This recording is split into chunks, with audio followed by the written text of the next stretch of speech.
welcome back to 5 Good Minutes in Microsoft Dynamics. My name is Chad Carnes, and I'm a Solution Architect with MCA Connect. And 9 years ago, we started this channel, this thing called 5 Good Minutes. And we did it because, one, we know you have a short attention span, but really, two, the reason and the purpose was we felt like if we could give you tips, tricks, approach this as an end user and get you to understand small key pieces of functionality, that could be the difference. It could be the difference between success and failure of Dynamics. It could be the difference between end users feeling completely lost versus end users feeling that adoption and feeling the power of the data in the ERP system that they're trying to leverage. It could be the silver bullet. And today, as we reboot, as we make our comeback, there's only one place we can start, and that's one of my favorite pieces of functionality, and that's personalization, which really personifies the mission of D365. See, personalization gives us the ability to change forms. It gives us the ability to add columns and fields to the reports and the grids. It gives us the ability to manipulate our workspaces. As a consultant, I do this with inventory costing a lot, and that's what I'm going to show you today. When I go into a costing session and I have a group, I change that grid to make sure I add certain columns, and I move them all around so that physical comes before financial. It really helps drive adoption. Now, I'm going to need more than 5 minutes to explain physical versus financial, but what I'm going to then do is take that grid and I'm going to move it to a workspace. If you're not using workspaces, you should be, okay? I'm going to move that to an accounting workspace because I'm pretty sure accountants need to know something about inventory when they go to close at the end of the month as well. We're going to take a look at the form name in part 2. We're going to take a look at security roles. And then I'm going to show you how to export that out. I'm going to show you how to import those personalizations back in so you don't lose them and so you can give them to other people. Man, it's a lot to do here. We're going to start the blind squirrel Murray 5 countdown clock here. We're going to start it at 5 minutes. We are so happy to be back. We're going to try to do all of this, hopefully, in 5 good minutes. All right, and we are off. The blind squirrel clock is running, and part 1 is personalizing forms. So what we're going to do is we're going to go to the inventory transactions form. Everything is in the cost management. All the good stuff is in the cost management module now. And I'm going to add, first thing I'm going to do is add fields. Okay, so there's a ton of fields that I can add, but really what I'm trying to do here for my users is I'm trying to compare physical date and the cost on that date, and then the financial date and the financial cost on that date. Okay, so I'm bringing in physical date, financial date, and I added those fields. So once I add them, it puts them into the grid. But what I need to do next is I really need to move them. Okay, so I'm going to start moving them around. So what I like to do is I like to put my physical date, my physical cost, my financial date, my financial cost, adjustment date, adjustment cost. That way people can see the flow. For example here, I might receive a PO on January 1st, and the item was received at $10. Well, when the invoice came in, the item could have been $13. Our PO price could have been off, or we could add tax or whatever it might have been.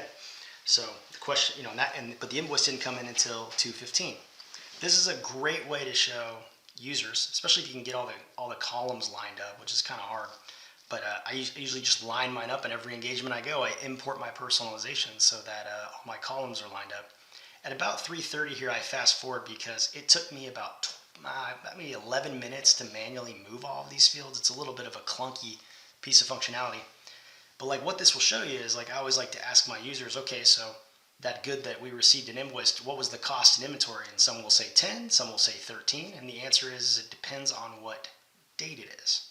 So, because on 1/1 it was 10, and on 2/15 it was 13. That's what this grid will show. So now I'm going to go to options, and I'm going to go to advanced filter sort. This grid is powerful because it does more than just shows you inventory transactions. It shows you everything.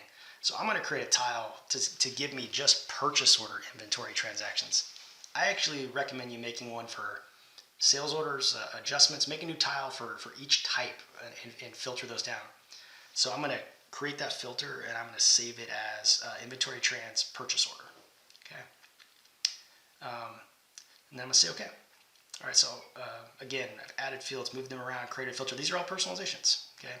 These can all be lost, okay? So now I'm going to add this to the workspace because I'm pretending in this scenario, if you recall, that accounting needs this because they need to be able to see this kind of information when they're closing the month. So I'm going to add it to the financial period close workspace, okay?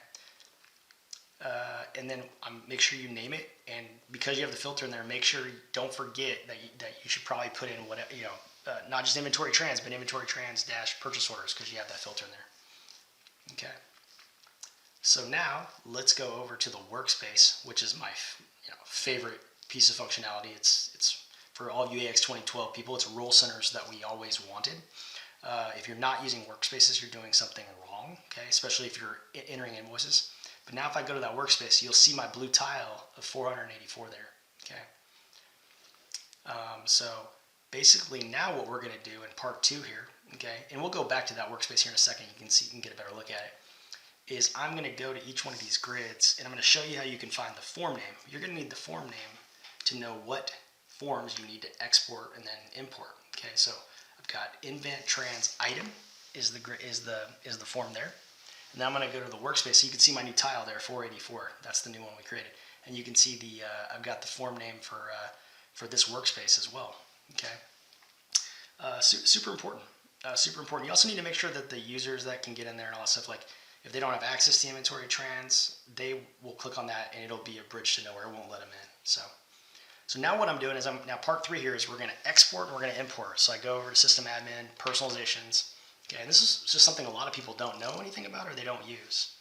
So the only bad part is I have to kind of go form by form, but hey, it's still better than nothing. Okay, and I'm exporting each one of these forms I like it because I can bring them anywhere I go, any client, any environment. Okay, so now what I'm doing is I'm importing. Okay, so I'm going and I'm actually now going to apply these, but I'm going to apply them to all the people in a specific role, which is really important. That way you don't have to go every user by user by user. Okay, but you really need to have a strategy between your security. This is the power of personalizations, and I know I went fast, but hey, it's 5 good minutes in Microsoft Dynamics.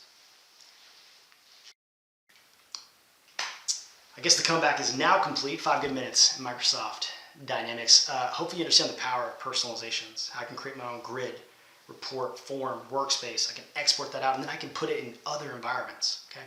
Then I can also import that in, and I can give one version of the truth, the same view of reality, to an entire team to get us on the same page. I'm excited about my new team. I'm honored to be back. Who says you can't go home? Back with the best group of people, and I'm going to rope some of them into coming. So look for that as we go into 2021, and hopefully you've enjoyed this episode, and hopefully you'll be back for some more 5 good minutes in Microsoft Dynamics.